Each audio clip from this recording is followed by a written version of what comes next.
Assalamualaikum warahmatullahi wabarakatuh. Perkenalkan kami dari kelompok 4. Di sini kami akan menyampaikan materi tentang perencanaan. Saya Belia Restu Permatasari akan memaparkan tentang definisi perencanaan, fungsi perencanaan, dan tujuan perencanaan.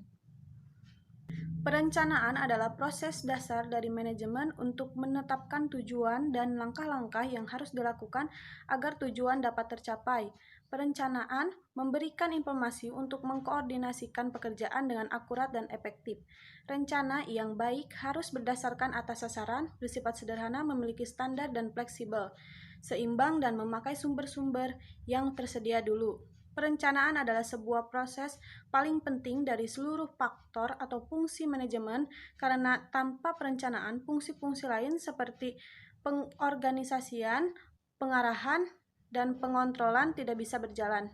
Selanjutnya, fungsi perencanaan. Yang pertama, menentukan titik tolak dan tujuan usaha. Yang kedua, memberikan pedoman, pegangan, dan arah. Yang ketiga, mencegah pemborosan waktu, tenaga, dan material. Yang keempat, memudahkan pengawasan. Yang kelima, kemampuan evaluasi yang teratur. Yang keenam, sebagai alat koordinasi. Tujuan perencanaan menurut Albert Silalahi, yang pertama, perencanaan adalah jalan atau cara untuk mengantisipasi dan merekam perubahan. Yang kedua, perencanaan memberikan pengarahan kepada administrator maupun non-administrator. Yang ketiga, perencanaan juga dapat menghindari atau setidak-tidaknya memperkecil tumpang tindih dan pemborosan pelaksanaan aktivitas-aktivitas. Yang keempat, perencanaan menetapkan tujuan-tujuan dan standar-standar yang akan digunakan untuk memudahkan pengawasan. Assalamualaikum warahmatullahi wabarakatuh. Perkenalkan, nama saya Restu Rahmatunisa, saya dari kelompok 4. Di sini saya akan menjelaskan pengertian perencanaan syariah dan konvensional dan perbedaan perencanaan syariah dengan konvensional. Perencanaan menurut syariah. Perencanaan syariah adalah awal atau pekerjaan dalam suatu pekerjaan tertentu, yaitu mempersiapkan semua hal yang diperlukan dari awal sampai dengan akhir pekerjaan, yang niat atau motivasi dan caranya sesuai dengan nilai-nilai syariah Islam. Pengertian perencanaan konvensional menurut beberapa ahli. Yang pertama, Nicholas M. Shihard and M. Shihard pada tahun 1997, perencanaan atau planning yaitu proses yang menyangkut upaya yang dilakukan untuk mengantisipasi kecenderungan di masa yang akan datang dan penentuan strategi dan taktik yang tepat untuk mewujudkan target dan tujuan organisasi. Yang kedua adalah George R. Terry pada 1975, perencanaan adalah penilaian dan menghubungkan faktor-faktor membuat serta menggunakan asumsi-asumsi yang berkaitan dengan masa datang dengan menggambarkan dan merumuskan kegiatan-kegiatan tertentu yang diyakini diperlukan untuk mencapai suatu hasil tertentu. Yang ketiga adalah Melville Branch pada tahun 1980. Perencanaan adalah proses aktivitas berkelanjutan dan memutuskan apa yang dapat dilakukan dan diinginkan untuk masa depan serta bagaimana pencapaiannya. Yang terakhir, yang keempat adalah Henry Fayol. Perencanaan merupakan pemilihan atau penetapan tujuan-tujuan organisasi dan penentuan strategi, kebijakan, proyek, program, prosedur, metode, sistem anggaran, dan standar yang dibutuhkan untuk pencapaian tujuan. Yang kedua, saya akan menjelaskan tentang perbedaan perencanaan syariah dengan konvensional. Pertama-tama, saya akan menjelaskan tentang syariah. Yang pertama, perencanaan adalah penentuan aktivitas yang akan dilaksanakan esok hari dengan mempertimbangkan manfaat yang akan datang di dunia dan di akhirat dengan berdasarkan Al-Quran dan hadis. Yang kedua, perencanaan secara syariah lebih mengutamakan manfaat dari apa yang sudah direncanakan dan yakin bahwa Allah melihat semua yang dilakukan. Yang ketiga adalah perencanaan syariah mempertimbangkan kesejahteraan umum di samping pencapaian tujuan perusahaan. Selanjutnya saya akan menjelaskan tentang konvensional. Yang pertama, perencanaan merupakan kegiatan pemilihan alternatif, program prosedur guna untuk pencapaian tujuan perusahaan ke depannya. Yang kedua, konvensional lebih mengutamakan tujuan ke depannya untuk kelangsungan hidup perusahaan. Yang ketiga, konvensional disusun dan dilaksanakan tanpa memikirkan kepentingan umum yang tidak ada kaitannya dengan tujuan perusahaan.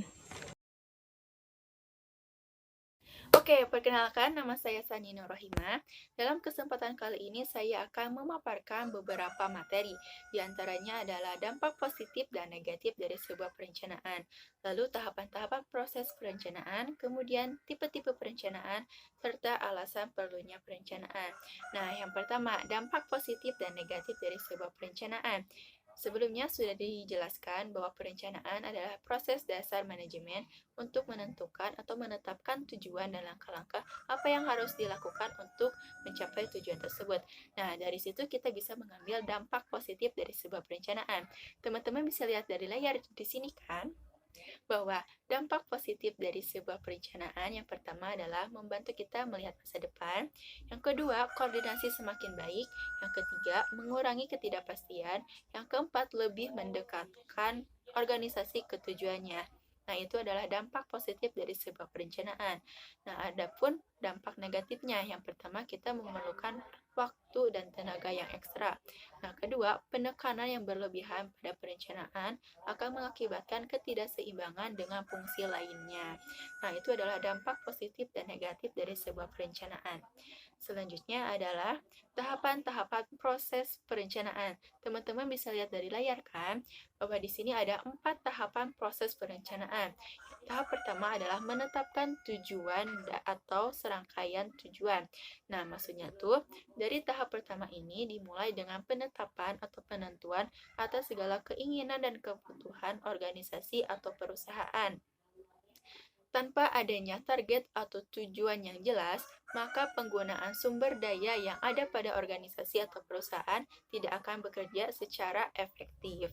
Nah, tahap kedua adalah merumuskan kondisi sekarang atau saat ini. Hal ini sangat penting karena kenapa? Karena tujuan dan rencana ini berkaitan dengan waktu yang akan datang. Sehingga dengan adanya proses analisa kondisi organisasi atau perusahaan saat ini, maka akan dapat merumuskan tujuan atau kegiatan yang lebih lanjut. Nah, dengan proses perencanaan ini membutuhkan sejumlah informasi penting, terutama dalam hal keuangan dan data statistik. Oke, tahap ketiga adalah mengidentifikasi atas segala kemudahan dan hambatan yang dapat terjadi. Tujuannya itu adalah untuk mengukur kemampuan organisasi atau perusahaan untuk mencapai tujuan, sehingga kita tahu apa saja sih faktor-faktor internal atau eksternal yang menjadi kekuatan atau mungkin hambatan yang dihadapi oleh organisasi atau perusahaan untuk mencapai tujuan. Nah, yang terakhir yaitu tahap keempat, mengembangkan rencana atau serangkaian kegiatan untuk mencapai tujuan.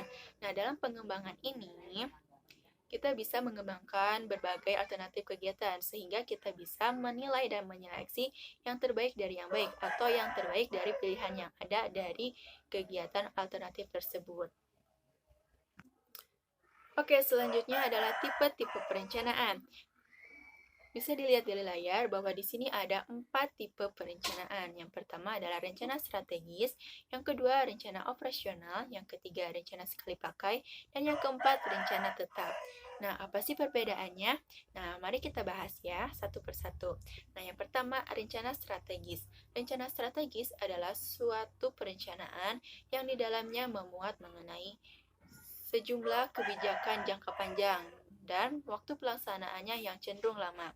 Nah, rencana ini juga merupakan rencana pengalokasian sumber daya, prioritas, dan langkah-langkah apa yang harus dilakukan untuk mencapai tujuan. Nah, yang kedua, rencana operasional. Nah, rencana operasional itu adalah sebuah perencanaan yang dimana hanya fokus pada pedoman atau petunjuk pelaksanaan dari berbagai program organisasi. Nah, yang ketiga, rencana sekali pakai. Maksudnya itu adalah rencana yang dibuat secara spesifik dan terperinci untuk memenuhi kebutuhan situasi tertentu yang mungkin tidak akan terulang kembali dalam bentuk yang sama di waktu yang akan datang. Nah, yang terakhir, rencana tetap. Rencana tetap adalah rencana berkelanjutan yang memuat dalam kebijaksanaan, prosedur, dan aturan. Dan rencana ini sekali ditetapkan akan terus diterapkan, sehingga kita perlu adanya perubahan atau penghapusan rencana tersebut. Nah, yang terakhir adalah alasan perlunya perencanaan. Setiap perencanaan kadang-kadang memiliki kelemahan, tetapi manfaat yang didapat dari sebuah perencanaan atau proses perencanaan jauh lebih banyak. Oleh karena itu, perencanaan itu tidak hanya seharusnya dilakukan, tetapi memang harus dilakukan. Seperti yang telah kita ketahui bahwa fungsi-fungsi manajemen tidak akan berjalan tanpa adanya suatu proses perencanaan. Nah, di sini teman-teman bisa lihat dari layar ya, di sini ada sebuah bagan. Nah, di sini adalah prosedur pertama untuk membuat sebuah perencanaan. Nah, sebelum kita membuat perencanaan, kita harus tahu dulu misi maksudnya itu apa dan tujuan sasarannya bagaimana. Lalu kita membuat rencana strategis. Nah, rencana strategis ini dibagi menjadi dua. Yang pertama yaitu untuk kegiatan yang tidak berulang. Nah, yang satu lagi untuk kegiatan yang berulang. Nah, untuk kegiatan yang tidak berulang, maka kita menggunakan rencana tipe rencana sekali pakai, sehingga kita bisa menghasilkan sebuah program dan proyek, dan kita akan mengetahui berapa pengeluaran atau anggaran yang harus dikeluarkan. Nah, yang kedua yaitu untuk kegiatan yang berulang, maka kita akan menggunakan tipe rencana yang rencana tetap, sehingga kita bisa mengeluarkan kebijaksanaan dan prosedur dan metode standar sehingga menghasilkan sebuah peraturan. Nah, itu teman-teman yang bisa saya sampaikan. Terima kasih. Perkenalkan, saya Laika Mutiara Putri Gunawan. Saya akan menjelaskan tentang perencanaan perusahaan dan studi kasusnya. Perencanaan perusahaan memiliki 4 tahap. Yang pertama yaitu riset yang mendalam. Riset ini dapat menentukan perusahaan dalam menentukan produk target pasar hingga pesaing-pesaingnya. Nah, yang kedua yaitu menentukan tujuan. Kita harus mempunyai tujuan rencana agar pembuatan rencana usaha kita bisa efektif sebaik mungkin. Ketiga, mencari tahu hal terlarang bagi perusahaan. Dengan mencari tahu hal terlarang ini, rencana dan program usaha dapat dibuat dengan efektif. Nah, yang terakhir, keempat, buat rencana strategi marketing dan dokumentasikan semua rencana marketing yang tepat dapat membantu perusahaan dalam meraih pasar dan mendapatkan keuntungan finansialnya. Nah, alasan perlunya perencanaan. Setiap perencanaan kadang-kadang memiliki suatu kelemahan, tetapi manfaat yang didapat dari proses perencanaan jauh lebih baik. Studi kasus perencanaan perusahaan PT Indoplas Buana Raya merupakan suatu perusahaan subkontraktor dari suatu perusahaan elektronik Jepang Aiwa. PT Indoplas Buana Raya berkaitan dengan kualitas produk dan pelayanan delivery on time. PT Indoplas terdiri dari mengembangkan sistem pendidikan dan pelatihan yang sesuai dan mengembangkan sistem penilaian prestasi kerja dan sistem pemberian imbalannya. Dari perumusan strategi pengembangan sumber daya alam manusia ini, maka dapat disusun program pengembangan sumber daya manusia untuk jangka panjang, disertai dengan sasaran dan tindak lanjutannya. Nah, untuk kesimpulannya, perencanaan strategi atau perencanaan jangka panjang yang membahas tentang sumber daya alam manusia yang kurang kompeten dan dilakukan strategi pengembangan sumber daya alam, yaitu dengan cara mengembangkan sistem pendidikan dan pelatihan yang sesuai.